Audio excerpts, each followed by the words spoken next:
This looks like a stolen car. How can you afford a $500,000 SUV? Officer, I've shown you my ID. My son is in this vehicle. You're traumatized. I don't care about your son. Get down and hands where I can see him. At 7:15 in the morning on Cascade Road in southwest Atlanta, Georgia. That is the sound of a federal agent with a badge, a database, and not a single second of patience, pressing a man he knew nothing about against the hood of a black Suburban, while morning commuters slowed, pulled out their phones, and watched in disbelief. The BodyCam timestamp doesn't lie. The footage doesn't flinch. And the face of that little boy, 10 years old, backpack still strapped to his shoulders, see both hands pressed flat against the rear window, eyes locked on his father. That image burned itself into the memory of everyone who saw it. What Jerry Scott didn't bother to verify, in a stop that took him less than 90 seconds to escalate into a federal nightmare, would cost him everything he had spent 8 years building. Because the man he just handcuffed on a public street in front of rush hour Atlanta wasn't who Scott assumed he was. The commendations on that man's office wall went back 28 years. The portrait hanging in that department told a story Scott never stopped long enough to read. And by the time Scott figured that out, it was already too late. Because before that same morning was over, FBI Special Agent Diana Reeves was already at her desk pulling Jerry Scott's complete federal employment file.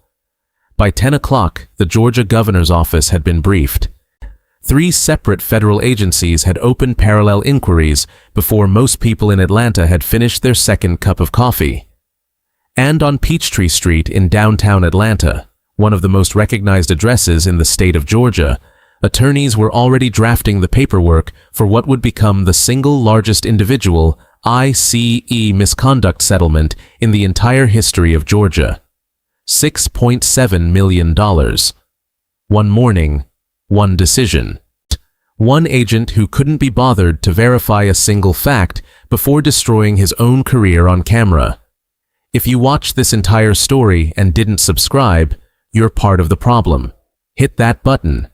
These stories don't tell themselves, and if you know someone who still thinks the badge is always right, this video is your response.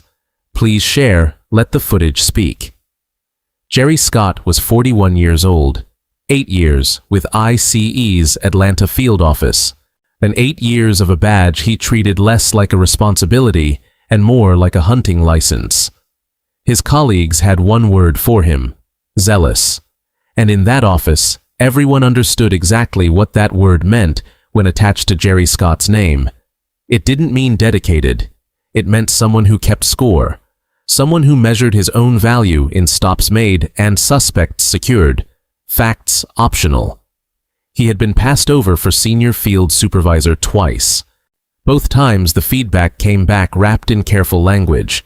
His methods needed recalibration. The professional way of saying the people above him were concerned, but not yet concerned enough to act. They should have acted. In the 18 months before that Tuesday morning, 4 separate complaints had been filed against Scott by detainees describing the same pattern. 4 complaints, each one processed, each one buried before reaching a formal hearing. And with every complaint that disappeared, Scott understood something clearly. The system was not going to stop him. He wasn't wrong. Not yet. Because the paper trail went deeper than the complaints. At least 6 documented stops in affluent southwest Atlanta neighborhoods, every single one targeting a black male driver in a late model vehicle. Not one valid arrest among them.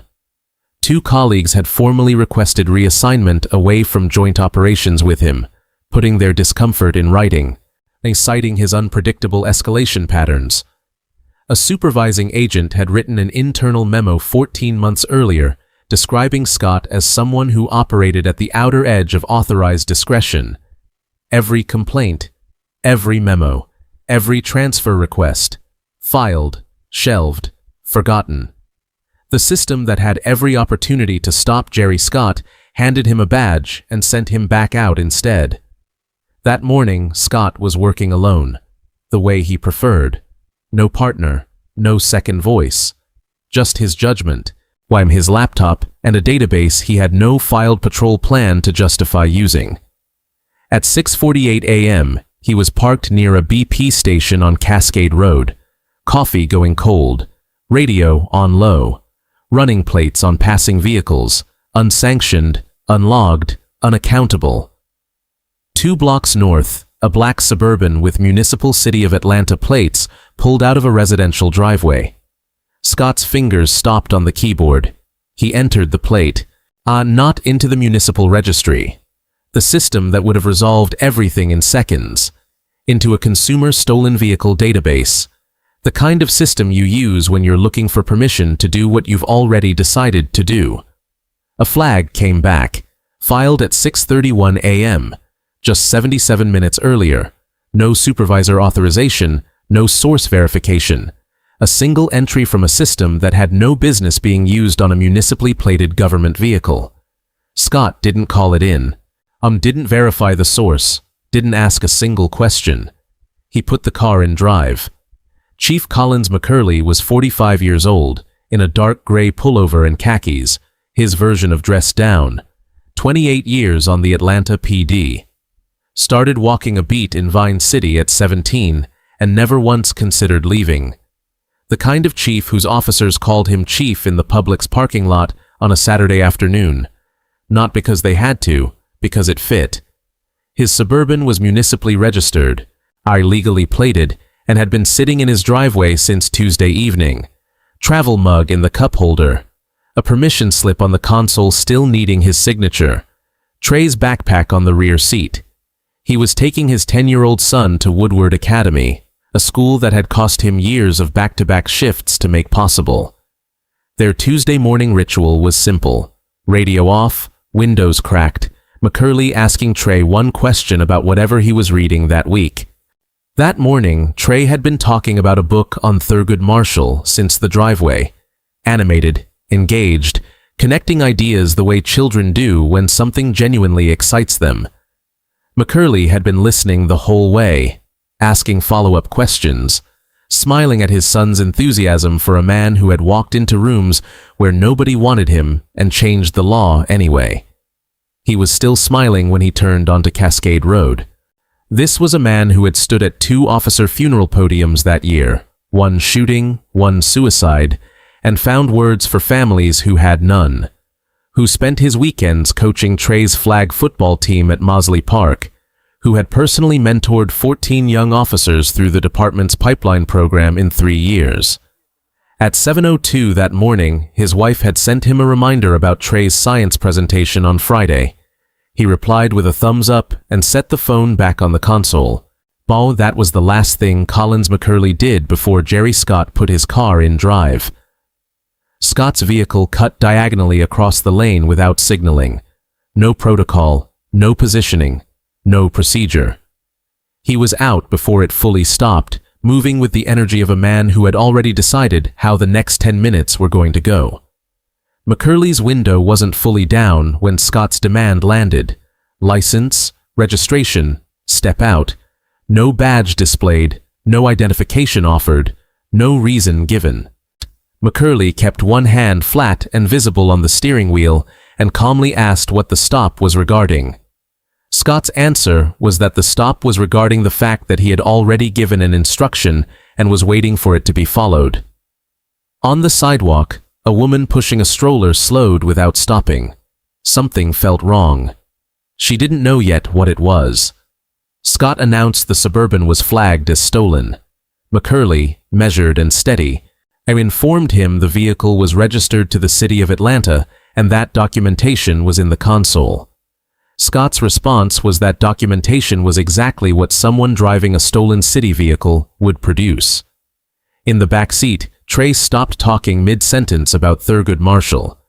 McCurley reached slowly toward the center console for his badge case. Scott ordered him to move slowly, very slowly, adding that people like him made quick moves and changed the whole morning. And across the street, a man walking out of a corner store stopped with the door still open behind him. Nobody on that sidewalk moved, because those 3 words, people like you, had landed in the open air and every person within earshot understood exactly what they carried. McCurley produced his badge, his department photo ID, and pointed to the municipal plate on the vehicle. Scott barely looked at any of it. He dismissed it all as potentially fabricated. I claimed he had processed better forgeries, and when McCurley identified himself as the chief of police of the city of Atlanta, Scott's response was to warn him that he was a federal agent and that McCurley had one more opportunity to step out before that decision was made for him. McCurley stepped out, hands visible, movements deliberate, fully compliant. He gave Scott nothing, not a raised voice, not a sudden movement, not a single frame of footage that could be used against him later. Yet it didn't matter. Scott grabbed his left arm the moment he cleared the door frame and drove him forward against the hood. Hard. The kind of force used on someone fighting back, not on a man who had spent the last 4 minutes doing everything right. Through the windshield, the travel mug was still steaming on the console. In the back seat, Trey pulled his knees to his chest, tears already starting. His hands moved across the seat and found the iPad. Now Scott pinned McCurley's arms behind his back, and the handcuff click rang out sharp and final on the BodyCam audio. And Trey, 10 years old, alone in the back seat of his father's car on a public street, began to cry. Not the quiet kind, the kind that reaches somewhere deeper than words, the kind no child should have to reach on a Tuesday morning on the way to school. His hands were shaking, but they found the camera app, and he started recording his father. Scott radioed in that a suspect had been secured at Cascade Road on a stolen vehicle stop and that the subject had been non-cooperative. McCurley, face against the hood, completely still, stated clearly that he had complied with every single instruction. Scott told him he had reached into the console.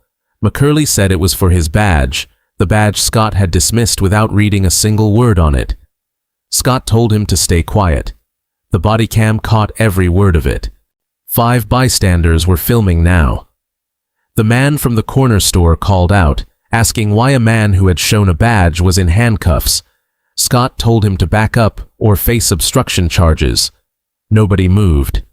Trey's iPad footage, shaky, tear-blurred, shot from the backseat, was capturing the one angle no official camera had. Within 2 minutes, a bystander was live streaming. 340 viewers, growing fast. Scott keyed his radio again, partially off mic, partially captured on BodyCam, describing McCurley as someone claiming municipal credentials and running a story. He did not call the municipal registry, did not contact a supervisor, did not look at the badge sitting on the hood 6 inches from his hand.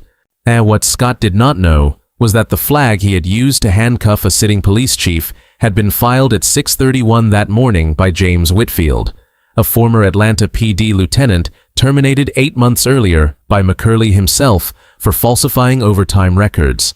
A man with a documented grudge, a personal device, and enough audacity to file a fraudulent federal report on a Tuesday morning and wait to see what the system did with it. The system had handed it directly to Jerry Scott. Atlanta PD Patrol, Sergeant Danielle Spades arrived drawn by the growing crowd and the live stream already hitting department phones. She came around the corner and stopped. She saw the cuffs. She saw the hood. She saw the face of the man pressed against it.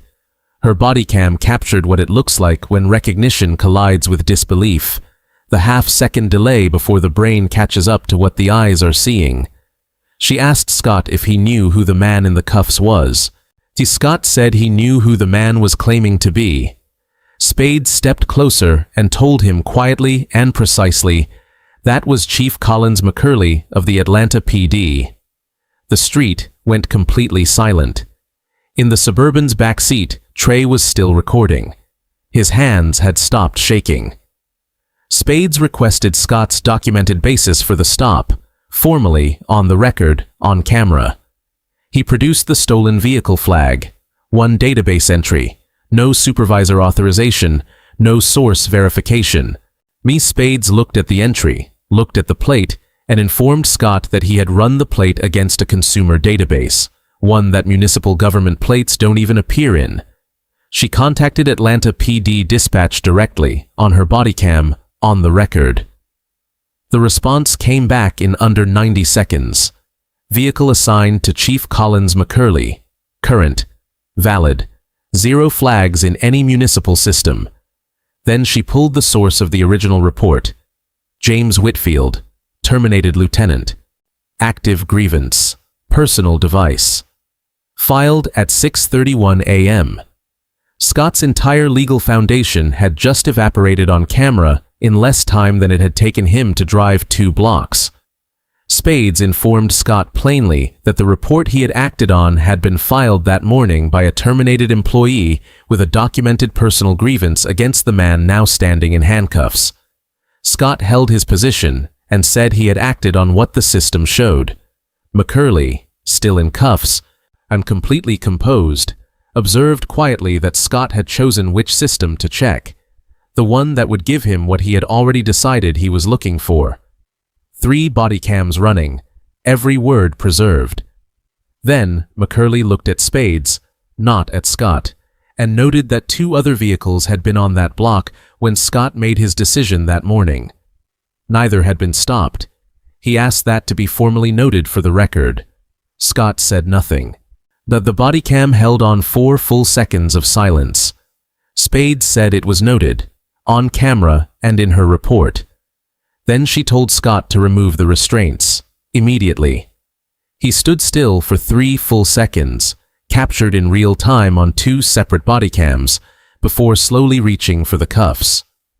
McCurley straightened, rolled his wrists, said absolutely nothing to Jerry Scott, turned toward the Suburban and opened the rear door. Whatever he said to Trey in that moment was too quiet for any body cam to reach, but Trey slowly lowered the iPad and leaned into his father, a decorated police chief holding his 10-year-old son on a public street in southwest Atlanta. 5 phones filming, a live stream running, 3 body cams recording every second of it. McCurley stood, turned to Spades, and told her precisely what he needed. Every body cam from the stop preserved, every radio transmission pulled, and the Whitfield report traced, time-stamped, and flagged for federal review before the end of the day.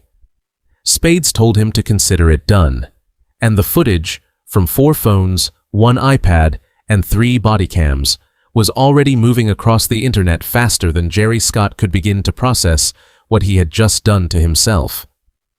Sergeant Danielle Spades didn't wait.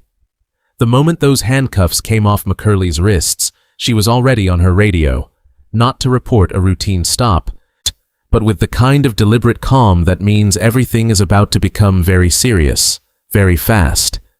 She told dispatch she needed a supervisor at Cascade Road immediately, that a federal agent had just detained Chief McCurley on an unverified stolen vehicle report, and that she needed it, logged, time-stamped, and escalated right now. There was a 2-second pause on the other end. Then dispatch asked her to repeat it. She did. Word for word, and this time there was no pause at all. Within 4 minutes, an Atlanta PD lieutenant was en route. Within 6, the deputy commissioner had been pulled from a morning briefing. Within 9 minutes of that radio call, the department's legal counsel had been reached directly, not through a memo, through a phone call that opened with the words, "We have a situation involving the chief." But Cascade Road was only one of the calls being made that morning.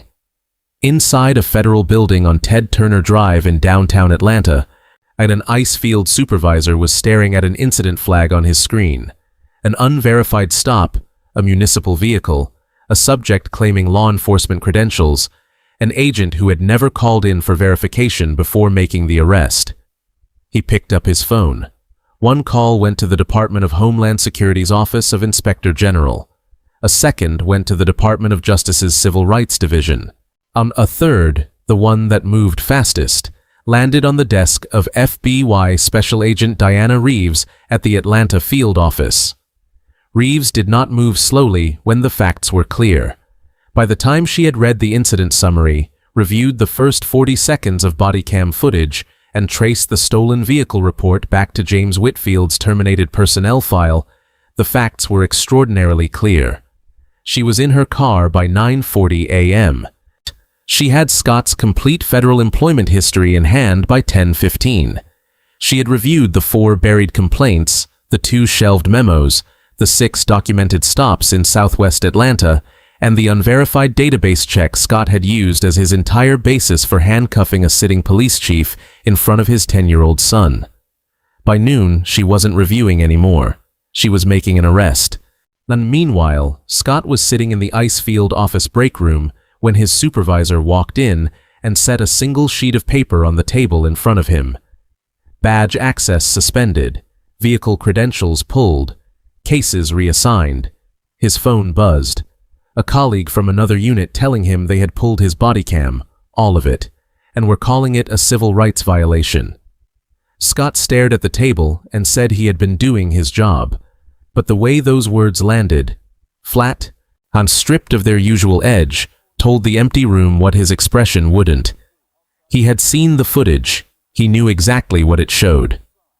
Federal investigators did not waste a single hour.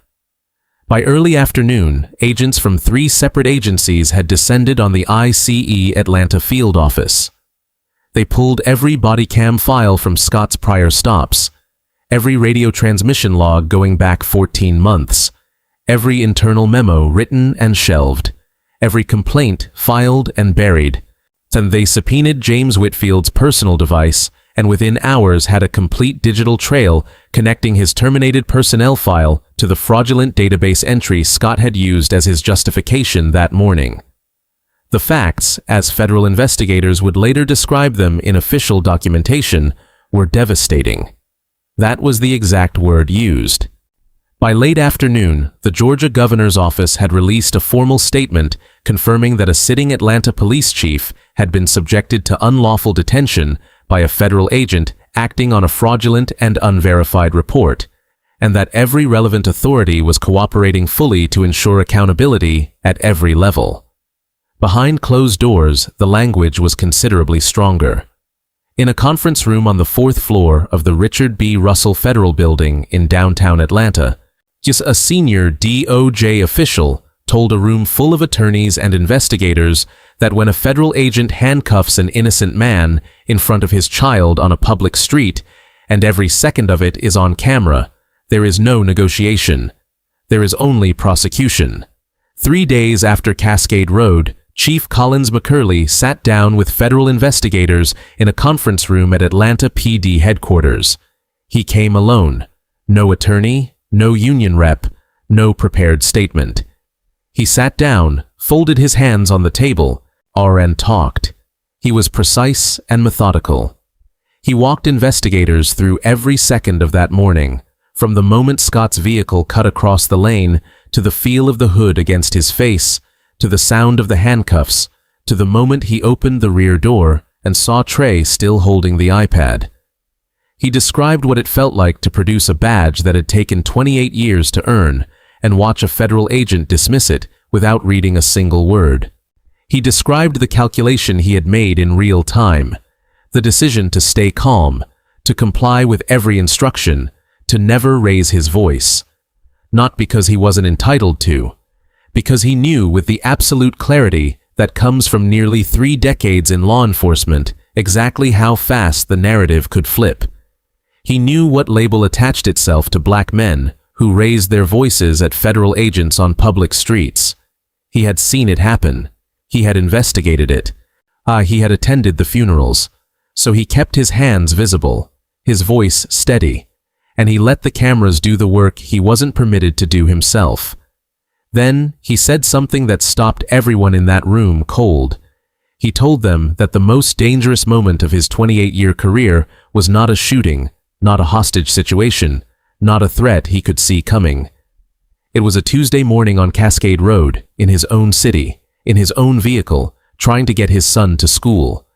And the thing that saved him was not his badge. It was his son's iPad. The room was silent for a long moment after that. Internal Affairs completed its preliminary findings the following week. The report was unambiguous. McCurley had been fully compliant at every stage. No legal basis had existed for the detention. No verification had been attempted before physical force was applied. Scott's language throughout the encounter showed clear documented indicators of racial bias. The stolen vehicle report had been fraudulently filed by a terminated employee with a personal grievance. James Whitfield was arrested and charged with filing a false federal report and conspiracy to deprive a person of civil rights. His cooperation with investigators in exchange for a reduced charge became one of the key pieces of evidence used against Scott. Scott's badge was formally suspended, his field access permanently revoked, and a notice arrived from the Department of Justice confirming that an emergency fitness review had been opened to determine whether Jerry Scott was suitable to hold any federal law enforcement position at any agency ever again. The answer, when it came, surprised no one who had watched the BodyCam footage. The outcomes became public on a Thursday morning, 6 weeks after Cascade Road. Jerry Scott was terminated from the ICE Atlanta field office for civil rights violations, unlawful detention, excessive force against a compliant subject, falsifying federal incident reports, and a documented pattern of racially discriminatory enforcement conduct spanning 14 months. His federal law enforcement certification was permanently revoked. He was barred from employment in any federal, state, or municipal law enforcement capacity in the United States. On the same Thursday, his termination was announced, where FBI Special Agent Diana Reeves stood in a federal courthouse on Spring Street in downtown Atlanta and watched a judge formally accept criminal charges against Scott, charges carrying the very real possibility of federal prison time for civil rights violations under color of law. The man who had spent 8 years carrying a federal badge left that courthouse without one. James Whitfield pleaded guilty to filing a false federal report. His cooperation had sealed Scott's case. The career he had already lost to McCurley's termination 8 months earlier was now permanently closed by a federal conviction. He had filed that report to destroy Collins McCurley. Instead, he had destroyed himself. Twice.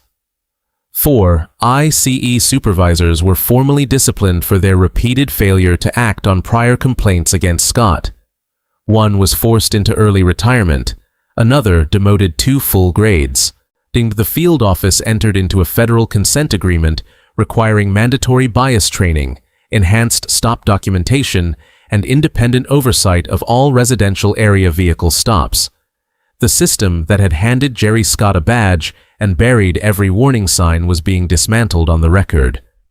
Chief McCurley filed a federal civil rights lawsuit against Scott, the Department of Homeland Security, and the ICE Atlanta field office.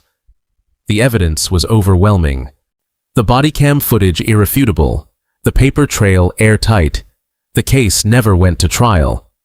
The settlement reached $6.7 million, the largest individual ICE misconduct payout in Georgia history. More significant than the number was what it represented.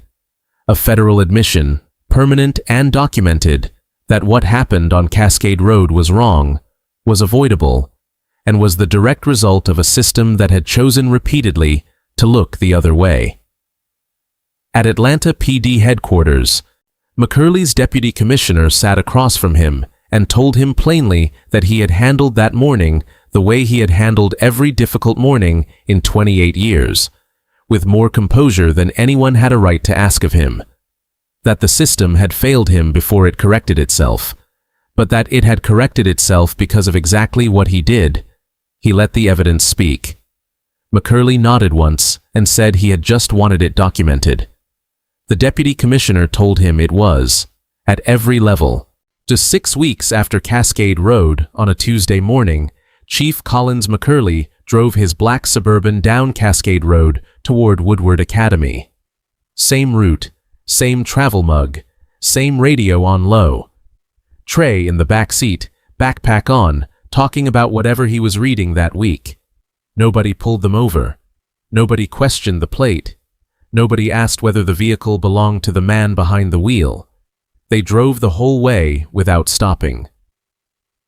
Back inside the ICE Atlanta field office, a new training directive had been circulated to every agent in the building, a single time-stamped image from a BodyCam.